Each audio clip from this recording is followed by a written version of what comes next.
March 15-ാം തീയതി ഞാനിവിടെ ഉടമ്പടി എടുക്കാൻ വന്നു. ഉടമ്പടി എടുത്തു. ആദ്യ നിയോഗമായി ഞാൻ വെച്ചത് 3 വർഷമായി കല്യാണം കഴിഞ്ഞിട്ട് കുട്ടികളൊന്നും ഉണ്ടായില്ല.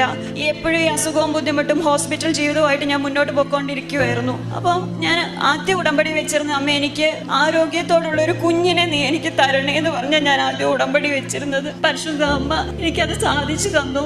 ഏപ്രിൽ പോയി, മെയ്, ജൂൺ 4-ാം തീയതി ആയപ്പോഴത്തേക്കും ഞാൻ പ്രഗ്നൻ്റ് ആണെന്നുള്ള റിസൾട്ട് വന്നു. ജൂൺ 15-ാം തീയതിയാണ് എൻ്റെ ഉടമ്പടി അവസാനിക്കുന്നത്. പക്ഷെ ജൂൺ 4-ാം തീയതി അമ്മ മാതാവ് ഞാൻ പ്രഗ്നൻ്റ് ആണെന്നുള്ളൊരു റിസൾട്ട് എനിക്ക് തന്നു. കാശ് രൂപ ഞാൻ എപ്പോഴും എൻ്റെ കൊന്തയിൽ ഇങ്ങനെ ചേർത്ത് പിടിക്കുവാൻ. തിരിച്ച് 5-ാം മാസമാണ് ഇവിടെ നാട്ടിൽ തിരിച്ച് മസ്കറ്റിൽ നിന്ന് വരുന്നത്. വന്ന് ഞാൻ ഫ്ലൈറ്റ് ഇറങ്ങി നേരെ ഇവിടെ വന്ന് മാതാവിനെ കണ്ടിട്ടാണ് ഞാൻ വീട്ടിലോട്ട് പോയത്. ഇവിടെ മാതാവിൻ്റെ അടുത്ത് 1000 നന്ദി പറഞ്ഞിട്ട് ഞാൻ തിരിച്ച് എൻ്റെ വീട്ടിലോട്ട് പോകുന്നത്. എങ്ങനെ അമ്മയുടെ അടുത്ത് നന്ദി പറഞ്ഞാലും തീരത്തില്ല.